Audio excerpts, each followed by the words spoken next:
When everything fell apart, Dorothy never imagined that she would wake up one day and find the house empty. Not empty of furniture or objects, but empty of presence, of warmth, of life. Jonathan was gone, without warning, without a meaningful explanation, without a backward glance. He simply packed up his things and left, leaving only a short note on the kitchen table. The words still echoed in his mind like a gunshot to the chest. He said he couldn't take it anymore, that her illness was too much, that he needed to live his own life. Dorothy read it 3 times before she could breathe again. Her hands were shaking so badly the paper almost slipped from her fingers. She had just been diagnosed 2 months ago, multiple sclerosis. The doctors explained it calmly, carefully, but the words sounded like a sentence. She was still trying to understand what it meant, trying to adapt, trying to believe she could move forward, and Jonathan promised he would be by her side. But he wasn't there anymore. Dorothy sat on the edge of the bed and looked around the empty room. His drawer, open and empty. The closet empty of his shirts. The silence was so heavy it hurt. She wanted to cry, but the tears wouldn't come. There was only a vast, icy void that took over everything. For 23 years, she believed they were a team. They had built a life together, a home, plans, dreams big and small. Dorothy had always imagined they would grow old side by side, that they would face challenges hand in hand. But now, at the moment she needed him most, Jonathan had chosen to leave. And she was alone. Alone with a disease she barely knew.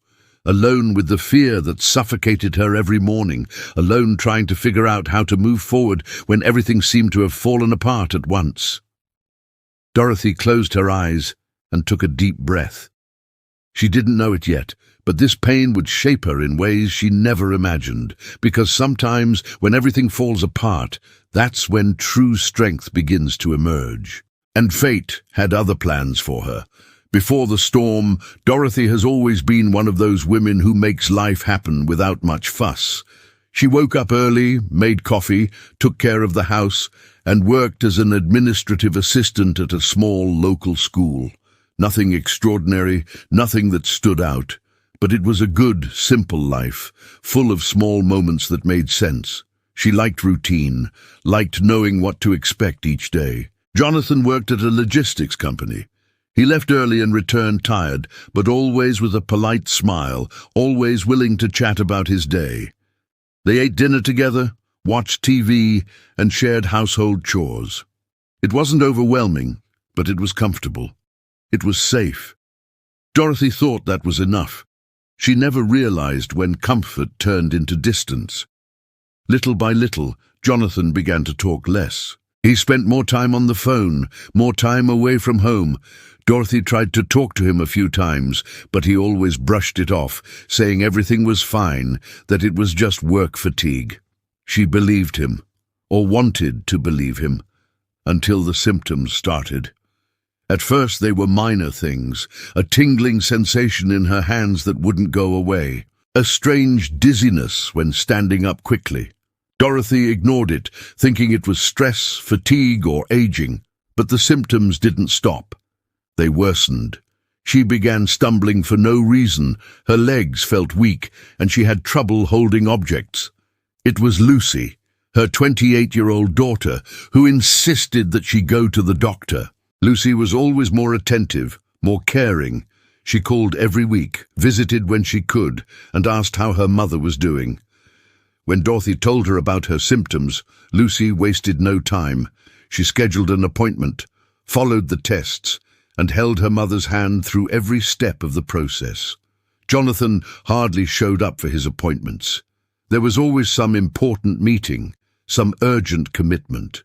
Dorothy didn't want to admit it, but she felt him pulling away, as if he were afraid of what he might discover, as if he already knew he wanted no part of what was to come.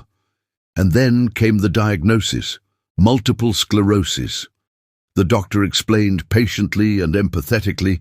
She said it was an autoimmune disease, where the immune system attacked the body itself. There was no cure, but there was treatment. Dorothy would need to adapt, make changes, and learn to live with the limitations that would come. Dorothy listened to everything in silence. She felt the ground disappear beneath her feet, felt the breath leave her, but she maintained her composure. Lucy cried beside her, holding her hand tightly. Jonathan was at work. He didn't even call to find out the results. That night, Dorothy tried to talk to him. She explained the diagnosis, tried to explain what she was feeling, what the doctors had said. Jonathan listened to everything with a closed, almost irritated expression. He didn't ask for details, didn't offer support. He simply said they would figure it out, that she didn't need to despair. But Dorothy saw something in his eyes that frightened her. She saw fear. Not fear for her health, but fear of being trapped, fear of having to care for him, of having to give up her own life, fear that it would become too much of a burden. She tried to ignore it, tried to believe he was just in shock, that he would get better. But it didn't get better. Jonathan began going out more, coming back later, avoiding conversations. Dorothy felt her marriage slipping through her fingers, but she didn't know how to hold on. She was struggling to understand her own illness, to deal with the fear that consumed her, and now she also had to deal with the loneliness within her own home. Lucy noticed everything. She talked to her mother, offered support, and said she could move back home if she needed to. Dorothy refused. She didn't want to be a burden on her daughter, didn't want to disrupt her life. Lucy was just starting her career, had her own dreams. Dorothy thought she could handle it on her own, but deep down, she knew she was already alone. And then, on that cold October morning, Jonathan left for good.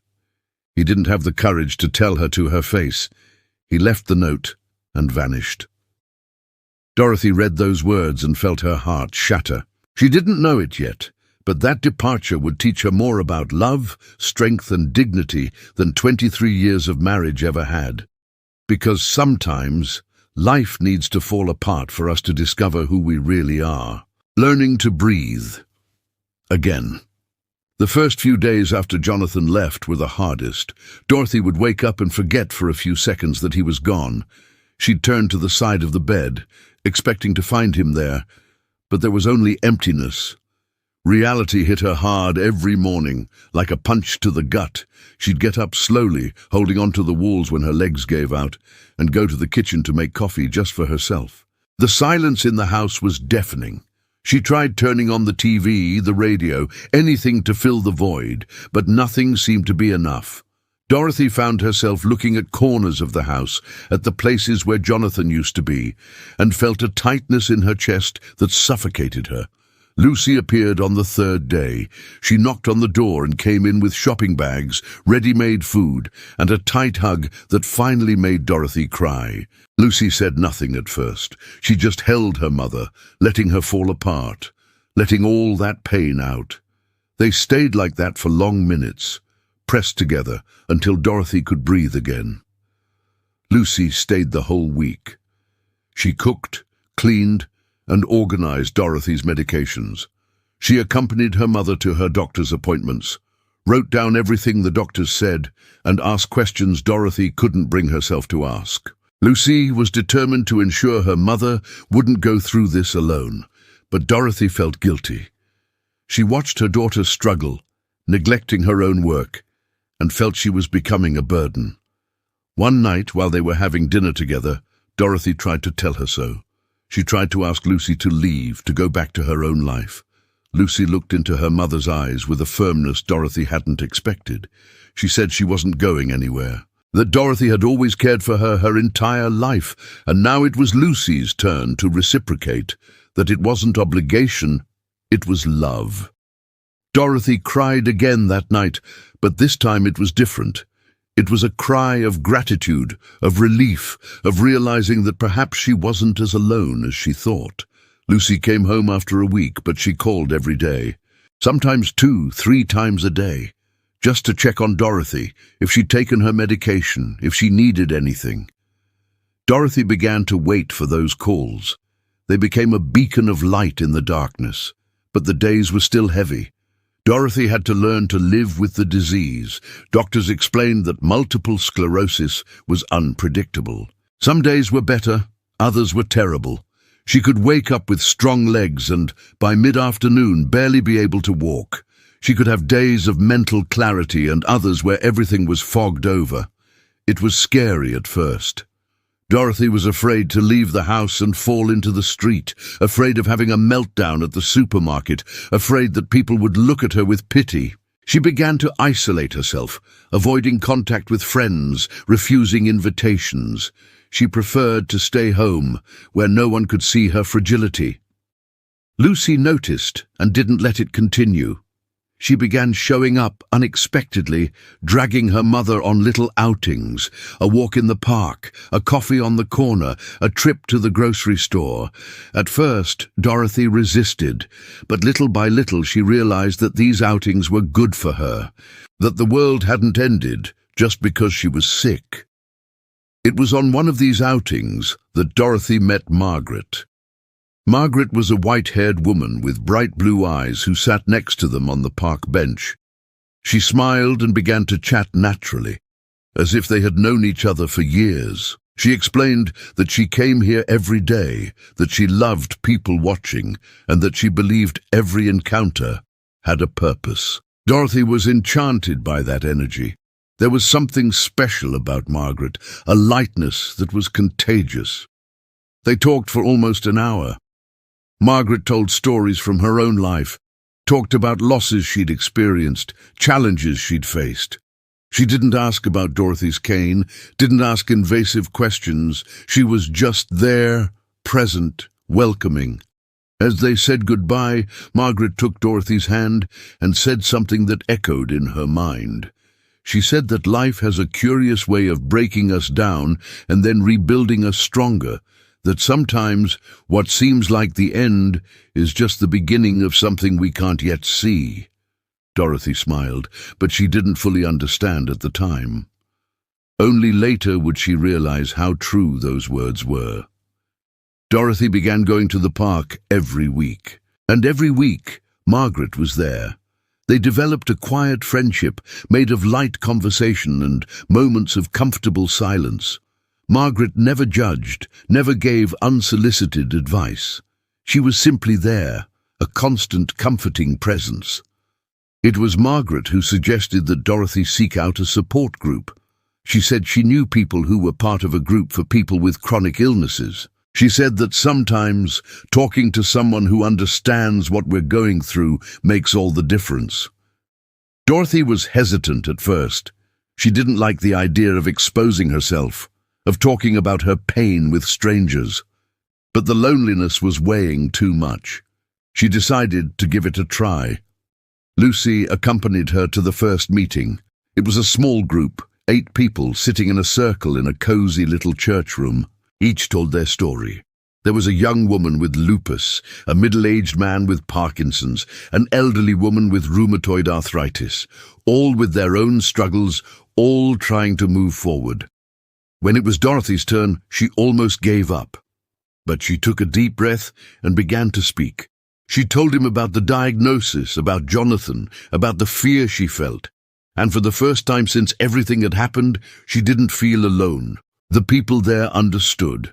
They didn't offer pity, they offered understanding, and that made all the difference. Dorothy left that meeting feeling lighter. She realized she wasn't fighting alone, that there were others facing similar battles, and that together they could support each other. She started attending the group every week. She made friends, shared experiences, and learned new ways to cope with the disease. And little by little, Dorothy began to breathe again. She still missed Jonathan, still felt angry about the way he'd left. But she was learning to live without him. She was discovering she was stronger than she'd imagined, that she could face this, even when it seemed impossible. Life was teaching Dorothy something fundamental. Sometimes the people we love disappoint us, but that doesn't mean we're alone. There's always someone willing to lend a hand, to walk beside us, to remind us that we're stronger than we think. Finding purpose in pain. Dorothy never imagined she would find purpose in the midst of so much chaos. But that's exactly what happened. After a few months of attending the support group, she realized something important. She realized that her story, however painful, could help others, that her words carried weight, had the power to comfort those going through the same thing. There was a new woman in the group named Sarah.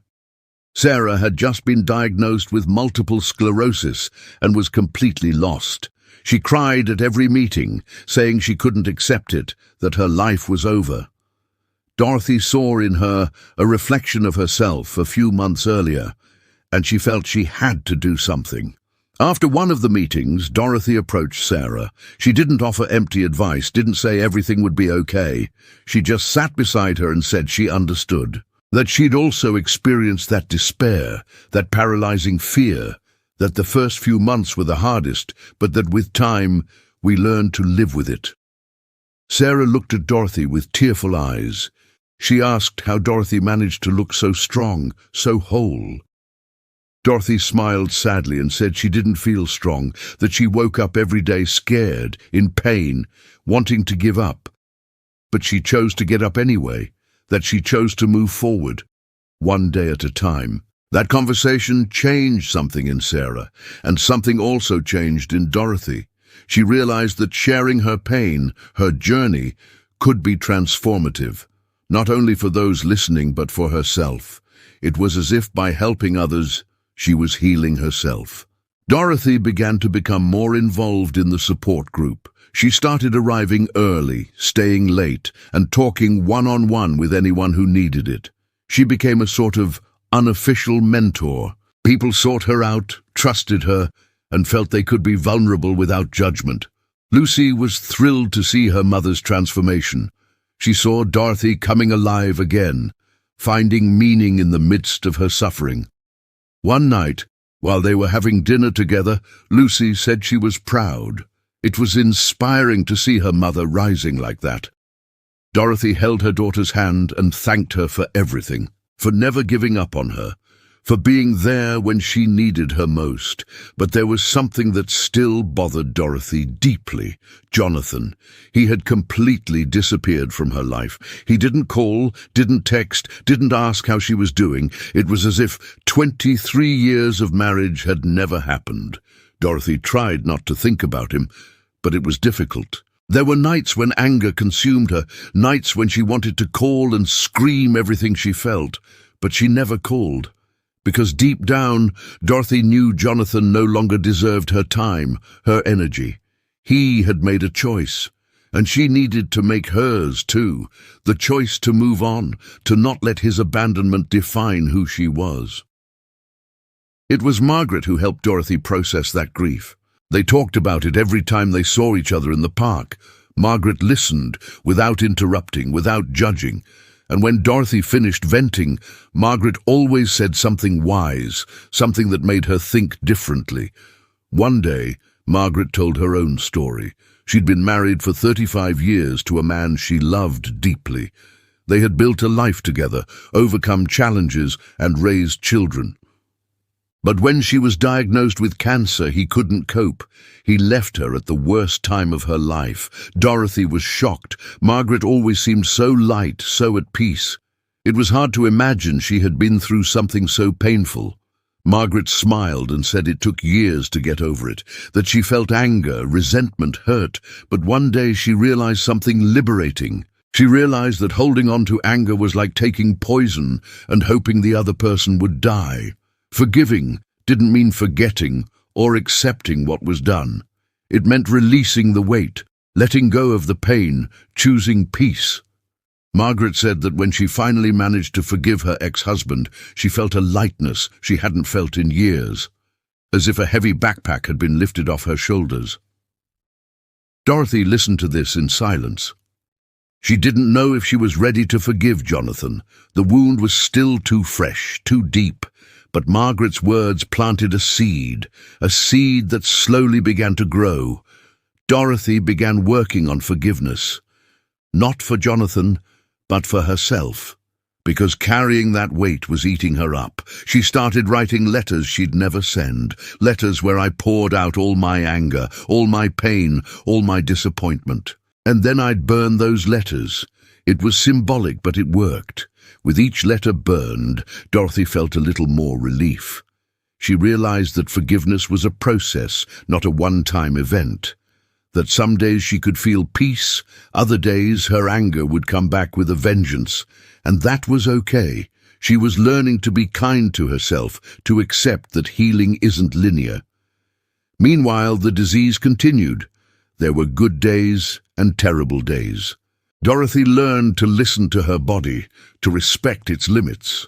She stopped forcing herself to do things when her body needed rest. She learned to ask for help when she needed it, something that had always been difficult for her. Lucy continued present. She visited every week, bringing food, helping with chores, but now Dorothy no longer felt guilty. She understood that it was love, not obligation, and that accepting help was also a form of love. Dorothy started physical therapy. Doctors recommended exercises to strengthen her muscles and improve her balance. At first it was frustrating. Dorothy felt weak and helpless, but little by little she saw progress, small steps that made all the difference. Being able to climb the stairs without help, holding a cup without dropping it, simple things that were once automatic were now victories. She learned to celebrate small achievements. Every day she woke up and could get up on her own was a victory. Every time she left the house without fear was a victory.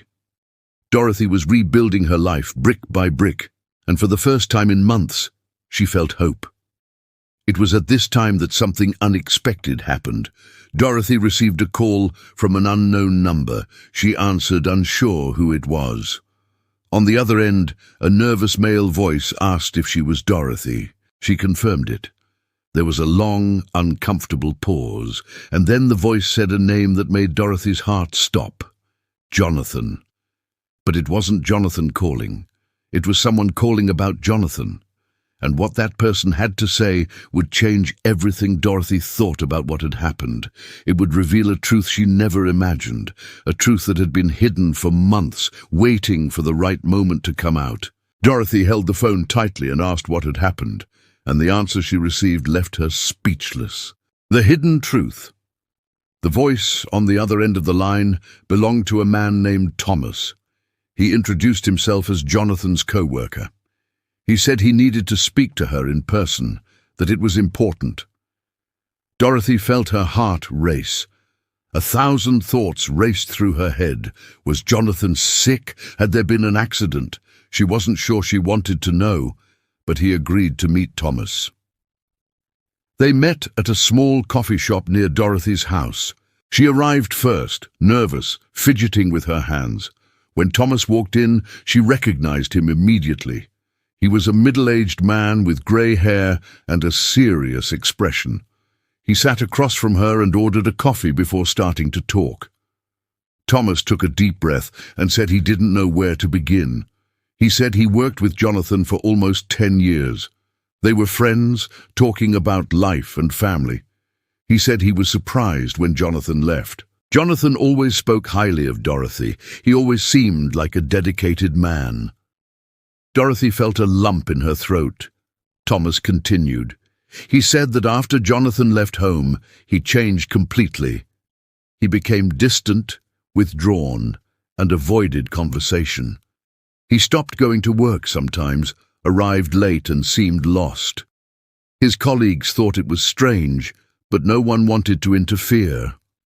Until one day, Jonathan didn't show up anymore. He simply disappeared. He didn't give any notice, didn't call, didn't respond to messages. The company tried to contact him, but nothing. It was as if he'd vanished. Thomas said he was worried and tried to go to Jonathan's house, but the apartment was empty. Dorothy listened in silence, confused. She didn't understand why Thomas was telling her this. Why did it matter if Jonathan was gone? He'd already been gone from her life for months. Thomas saw the confusion on Dorothy's face and told her there was something more, something she needed to know. He took an envelope out of his pocket and placed it on the table. He said he found it in Jonathan's drawer at work a few days after he disappeared. The company was cleaning out the office, putting away his things, and Thomas was in charge of it. When he saw what was inside the envelope, he knew he had to find Dorothy. Dorothy looked at the envelope without touching it. She was afraid of what might be inside, afraid of discovering something that would change everything. Thomas pushed the envelope toward her and told her she deserved to know the truth, that Jonathan had never had the courage to tell her, but now she needed to know. With trembling hands, Dorothy opened the envelope. Inside were several sheets of paper. They looked like medical documents. Dorothy began reading and felt her world collapse. They were Jonathan's tests. Blood tests, MRIs, medical reports, and they all pointed to the same diagnosis, tumor cerebral. Dorothy read it 3 times, unable to process it. Jonathan was sick. Jonathan had a brain tumor, and according to the records, the diagnosis had come just a few weeks after hers. She looked at Thomas with tears in her eyes, uncomprehending. Thomas explained that Jonathan never told anyone. He kept it to himself, carried it alone.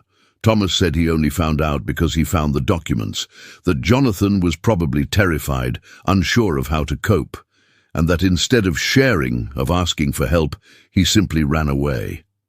Dorothy couldn't speak. She felt a confusing mix of emotions: anger, sadness, compassion, pain. How could Jonathan hide something like that? How could he leave without telling the truth? She would have understood, supported, and cared for him even though she was sick herself. Thomas said there was more. He said that a few days ago he received a call from a hospital in another state. Jonathan had given Thomas's name as the emergency contact at work. The hospital called because Jonathan was admitted. He had had a seizure, passed out on the street, and was taken away by ambulance. Dorothy felt short of breath. She asked how Jonathan was doing. Thomas said the doctors informed him the tumor had grown, that it was affecting his motor functions, and that his condition was critical. Jonathan was alone in the hospital, without family or friends. He was paying the price for running away. Dorothy didn't know what to do with that information. Part of her wanted to ignore it, to let Jonathan deal with the consequences of his own choices alone. He had abandoned her at the worst possible time. Why should she care now?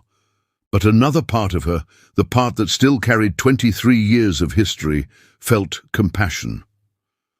Thomas left a paper with the hospital address. He said he wasn't telling Dorothy what to do, that it was her decision, but he thought she deserved to know the truth. He got up, paid for the coffee, and left. Dorothy stood there alone, holding that paper like it was a bomb about to explode. She returned home in a daze. He couldn't think straight, couldn't process. He called Lucy and told her everything. Lucy was shocked.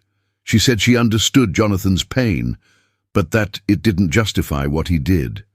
That he could have been honest, could have asked for help. Dorothy agreed, but at the same time she understood the fear. She knew what it was like to receive a devastating diagnosis and not know how to move forward. She knew the weight of despair, the feeling of being lost. Jonathan dealt with it in the worst possible way, but he was a broken human being trying to survive. Lucy asked what her mother was going to do. Dorothy said she didn't know, that she needed to think, that she needed to feel. Lucy respected her mother's silence and said she would be there for her, whatever decision she made. Dorothy thanked her and hung up. She sat in the living room for hours, staring at that paper, trying to decide. She thought of Margaret, of their conversations about forgiveness. He thought about everything he'd learned in the past few months, about compassion, about humanity, about understanding that everyone is fighting invisible battles. Jonathan had made mistakes, he had been hurt, he had failed, but he was also suffering. Dorothy didn't know if she could forgive him completely. The wound still hurt, but she knew she had to do something, not for Jonathan but for herself, because carrying anger and resentment was consuming her, and maybe by facing it, by looking Jonathan in the eye and hearing the truth, She could finally close that cycle. The next morning, Dorothy picked up the phone. She called the hospital and asked about Jonathan. The nurse confirmed that he was admitted, that he was in stable but delicate condition. Dorothy asked if she could visit him. The nurse said yes, but that he hadn't had any visitors yet. Dorothy hung up and took a deep breath. She knew what she had to do. It wouldn't be easy, it wouldn't be comfortable, but it was necessary. She needed to look at Jonathan, hear his story, understand what had happened. And then, maybe, she could find peace. Lucy offered to accompany her. Dorothy agreed. She knew she needed support. They scheduled the trip for the next day. Dorothy stayed awake all night, thinking about what she would say, how she would react. She didn't know what to expect, but she was ready to face it, because sometimes the truth hurts. But it's the only thing that can set us free. The reunion.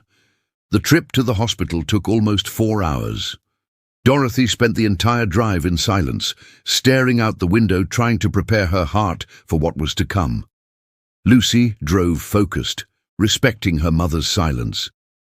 She knew this moment was important, that Dorothy needed to process everything internally before facing Jonathan.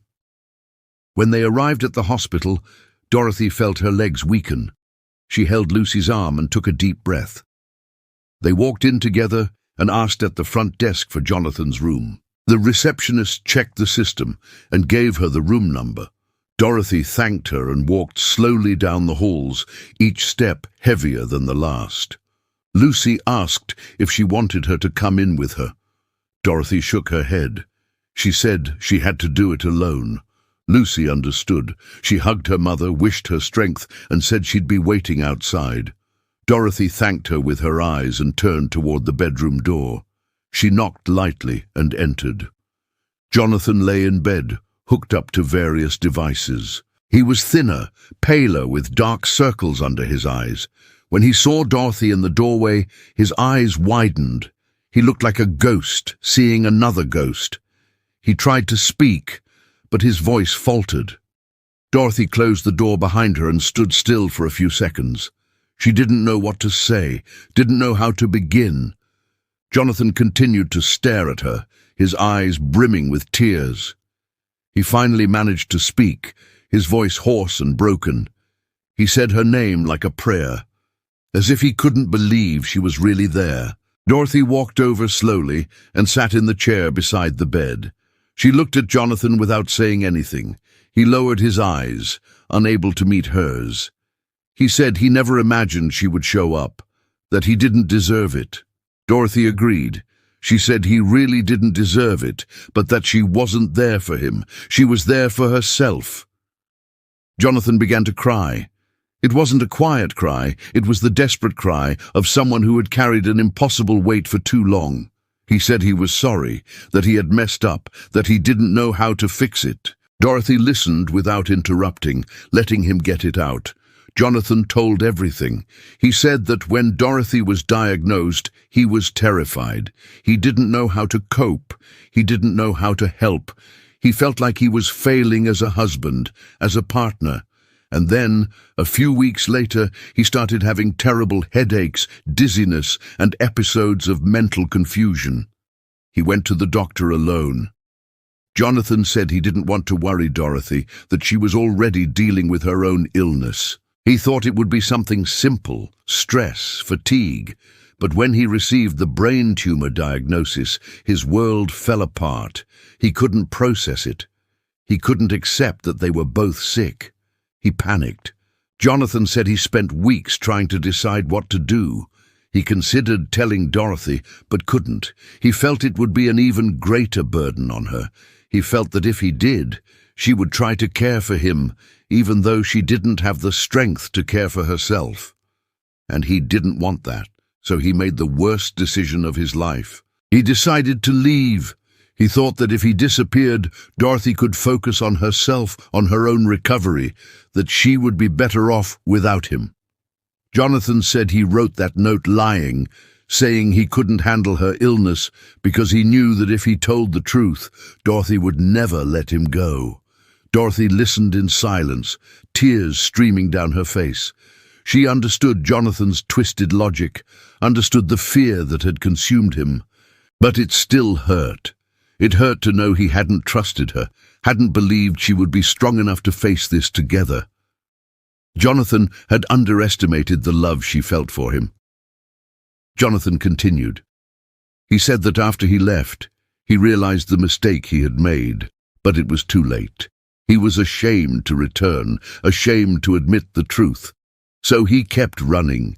He rented an apartment in another city and tried to manage the treatment alone. But the disease progressed quickly. He started having seizures. He lost his motor coordination and had episodes of memory loss. It became increasingly difficult to take care of himself. Jonathan said there were nights when he thought about calling Dorothy, apologizing, going back.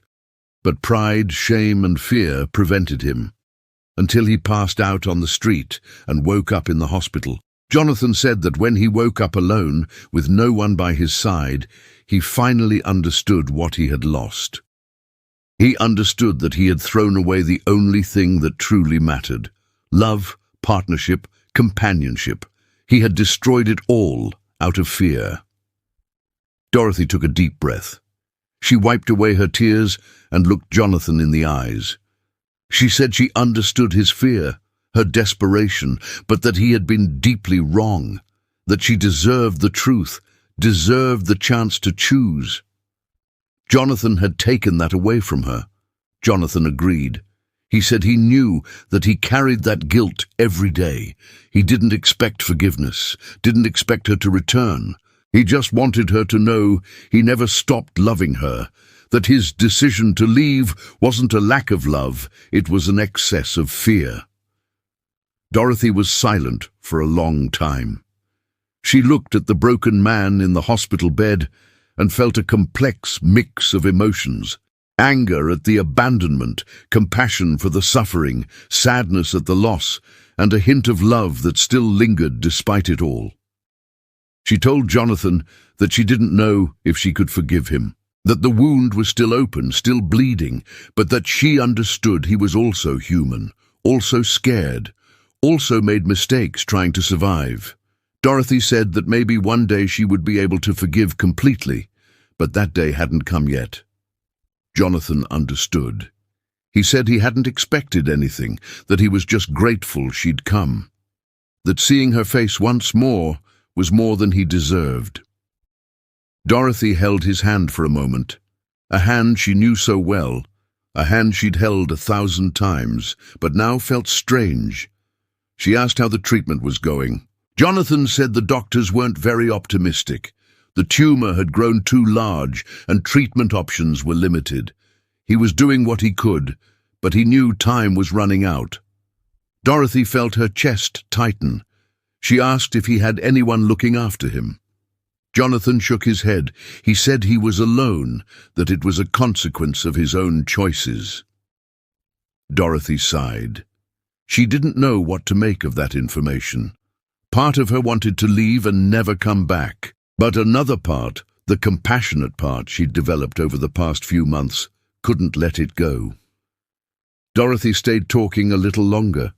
She told him a little about the past few months, about the support group, about Margaret, about how she had learned to live with the disease. Jonathan listened attentively, proud and sad at the same time, proud of her strength, sad that he hadn't been there. When Dorothy got up to leave, Jonathan thanked her again. She said that visit had meant more than she could have imagined. Dorothy simply nodded and headed for the door. Before leaving, she turned once more and said something Jonathan would never forget. She said forgiveness was a long and difficult road, but she was trying, not for him, but for herself, because carrying anger poisoned the soul, and she'd already been through enough. Jonathan smiled through his tears and thanked him. Dorothy left the room and closed the door behind her. Lucy was waiting in the hallway. She hugged her mother without saying anything. They stayed like that for long minutes, just supporting each other. When they finally separated, Lucy asked how it had been. Dorothy said it had been difficult, painful, but necessary. They walked home in silence. Dorothy spent the next few days processing everything. She talked to Margaret in the park, shared her feelings in the support group, and tried to understand her own feelings. And slowly, she realized something important. She realized she could feel compassion for Jonathan without going back to him, that she could understand his suffering without justifying his choices, that she could forgive little by little without forgetting the pain. And this understanding brought her a peace she hadn't felt in a long time. Dorothy decided to do something that surprised her. She decided to return to the hospital. The letter and true forgiveness. Dorothy returned to the hospital 2 weeks later. She went alone this time. Lucy offered company, but Dorothy said she needed to do this on her own. It was part of the healing process, part of the path she was on. She entered Jonathan's room and found him even more fragile than the first time. Jonathan was surprised to see her again. He hadn't expected her to return. Dorothy sat in the chair beside the bed and said she'd thought a lot about everything, that she'd talked to important people, that she'd reflected on forgiveness, on humanity, on what truly matters in the end. She said she wasn't going to pretend everything was okay, that the hurt still existed, that the pain was still real, but that she had decided to try something different. Instead of letting Jonathan die alone, she would visit him, not every day, not as a wife, but as someone she had once loved and who still held compassion. Jonathan cried. He said he didn't deserve it, that he didn't deserve her kindness. Dorothy agreed, saying he really didn't deserve it. But kindness wasn't about deserving. It was about choosing to be human even when it hurt. It was about not letting pain turn you bitter. Dorothy began visiting him once a week. Sometimes they talked about the past, about the good times they'd had together. Other times they were silent, just sharing space. Dorothy brought books, reading to him when he was too weak to read alone. She brought home-cooked food because the hospital food was terrible. Lucy didn't understand at first. She felt her mother was hurting herself unnecessarily, exposing herself to more pain. But Dorothy explained that she wasn't doing it for Jonathan, she was doing it for herself, because by caring for him, by offering compassion, she was freeing herself from the prison of resentment. Margaret was proud when Dorothy told her. She said Dorothy was walking the hardest path, but also the most liberating. That true forgiveness wasn't about forgetting or approving of what was done. It was about letting go of the burden, choosing peace, recognizing that everyone makes mistakes, everyone suffers, everyone deserves compassion. During one of the visits, Jonathan said he wanted to tell us something. He said that in the last few months, before he passed out, he had written several letters. Letters to Dorothy, explaining everything, asking for forgiveness, saying things he never had the courage to say in person. He kept them all in a box in his apartment. Jonathan said he wanted Dorothy to have those letters, that if anything happened to him, she deserved to know everything that was in his heart. He gave her the address of his apartment and told her where to find the box. Dorothy promised to get it. The following week, Dorothy went to Jonathan's apartment. It was a small, simple, almost empty place. She found the box under the bed, exactly where he'd said it would be. Inside were at least 20 letters, all addressed to her. Dorothy took the box home and spent the entire night reading it. The letters were heartbreaking. Jonathan wrote about the fear he felt when he was diagnosed, about the guilt of leaving, about the nights he cried alone, wishing he had done things differently. He wrote about the happy times they had together, about how grateful he was for each year by her side. He wrote about regret, about how, if he could go back in time, he would have told her the truth. He would have asked for help. He would have faced the illness by her side, no matter how difficult it was. Jonathan wrote that the worst part of dying wasn't the illness itself, but knowing he had wasted the time he had with the only person he had ever truly loved. Dorothy cried, reading every word. She felt his pain, his despair, his deep regret. And something inside her began to shift. The anger she still harbored began to dissolve. Not completely, but enough for her to breathe easier. In one of his last letters, Jonathan wrote something that touched Dorothy deeply. He said that if she were reading this, he would probably be gone by now, and that the only thing he wanted to leave her with was a request. Not a request for forgiveness, because he knew he didn't deserve it, but a request for her to live fully. That she wouldn't let what he did steal her joy, that she wouldn't let hurt turn her into a bitter person. Jonathan wrote that his biggest regret was wasting time because of fear, and that he didn't want Dorothy to make the same mistake. He wanted her to love again, laugh again, live again. Dorothy finished reading with a heavy heart. She realized that Jonathan, even broken, even having made mistakes, still cared for her. And that didn't erase the pain he'd caused, but it showed he was human, flawed, scared, imperfect, just like her, just like everyone else. Dorothy returned to the hospital the next day. She told Jonathan she'd read the letters. He was nervous, embarrassed, but Dorothy took his hand and said something he never expected to hear. She said she forgave. Not completely, not magically, but she was forgiving. Jonathan couldn't speak. He just cried, holding her hand like it was the most precious thing in the world. Dorothy stayed there with him for hours. They talked about life, about regrets, about what really matters. And for the first time in months, they truly connected, not as husband and wife, but as two human beings who once loved each other, who made mistakes, who were hurt, but who still had compassion for each other. Dorothy realized that this was healing. Not the healing she expected, but the healing she needed. In the following weeks, Jonathan's condition worsened. Dorothy continued visiting. Sometimes he was conscious, other times he was sedated. But she went anyway. She sat beside him, held his hand, and talked about simple things. Lucy began to accompany her sometimes. She saw the peace on her mother's face and understood. One night the hospital called. They said Jonathan had gotten much worse, that it might only be a matter of hours. Dorothy and Lucy went immediately.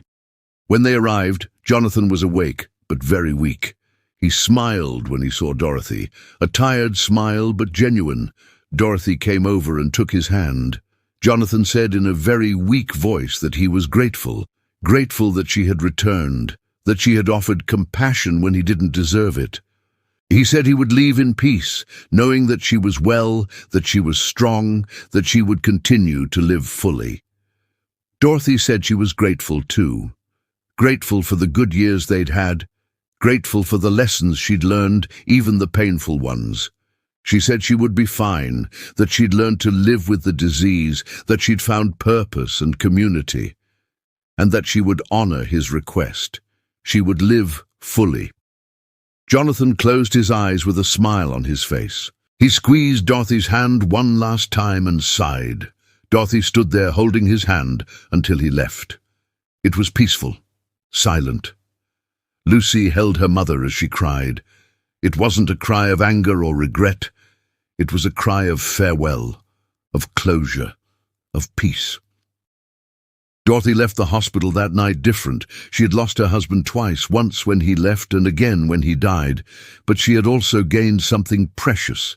She had gained the understanding that forgiveness liberates, that compassion heals, that everyone deserves a second chance, even if it's just to leave in peace. She returned home and kept Jonathan's letters in a special place. Not to dwell on the past, but to remember the lessons. To remember that love isn't perfect, that people make mistakes, that life is complex and painful, but also full of opportunities for growth. Dorothy had walked through the fire and come out stronger on the other side. And now she was ready to really live. Life begins. Again, 6 months later, Dorothy was sitting on the same park bench where she met Margaret. Spring had arrived, bringing new flowers, vibrant colors, and the promise of new beginnings. Dorothy looked around and smiled. It wasn't a perfect smile. It still bore the marks of the pain she'd experienced, but it was a genuine smile of someone who had learned to live despite everything. Margaret sat beside her as she always did. They talked about simple things, the weather, the birds, life. Margaret asked how Dorothy was feeling. Dorothy took a deep breath and said she was fine. Really fine. Not cured, not without challenges, but at peace. The disease was still present. There were difficult days, days when her body wouldn't respond, days when fear returned. But Dorothy had learned to cope. She had her support network, her group, her daughter always there, and she had something more important. She had learned to be kind to herself. Dorothy continued working with the support group. She became one of the coordinators, helping to welcome new people, sharing her story, and offering a shoulder to cry on when needed. Her journey became an inspiration to others embarking on similar paths. Lucy was proud of her mother. They had grown even closer through it all. Lucy said Dorothy was the strongest person she knew. Dorothy always smiled and said that strength wasn't about not falling. Strength was about getting up every time you fell. That day in the park, Dorothy thought of Jonathan, not with anger, not with hurt, with a gentle longing mixed with gratitude for the lessons learned. She had kept one of his letters, the one where he asked her to live fully. And that's what she was doing. Living. One day at a time. Dorothy got up from the bench and walked slowly through the park. She watched the families, the children playing, the couples strolling. Life went on around her, beautiful and imperfect. And she was part of it. Not as a victim, not as someone broken, but as someone who had weathered the storm and learned to dance in the rain. She knew there were still challenges ahead. The illness wouldn't go away, the limitations would remain. But Dorothy had discovered something fundamental, that life isn't about avoiding pain. It's about finding meaning in the midst of it. It's about choosing love when it's easier to choose anger. It's about forgiving not because the other person deserves it, but because you deserve peace. Dorothy returned home with a light heart. She made tea, sat on the porch and opened a new notebook. She had begun writing her story, not to publish, not for anyone to read, but for herself, to process, to understand, to honor everything she had experienced. And as she wrote, she smiled, because she realized her story wasn't about the husband who left. It was about the woman who stayed and learned to rise again. It was about finding strength where she thought there was only weakness. It was about transforming pain into purpose, hurt into compassion, fear into courage. Dorothy closed the notebook and looked up at the sky. She whispered a silent thank you. Thank you for life, despite everything. Thank you for the lessons, even the painful ones. Thank you for surviving when it seemed impossible. And thank you for learning that fate truly had other plans, better plans than she ever imagined. Because sometimes, when everything falls apart, that's when we start to build something real. Have you ever experienced something similar? Leave your story in the comments. We want to hear from you. Thanks for watching. Subscribe to the channel and share this video with your friends.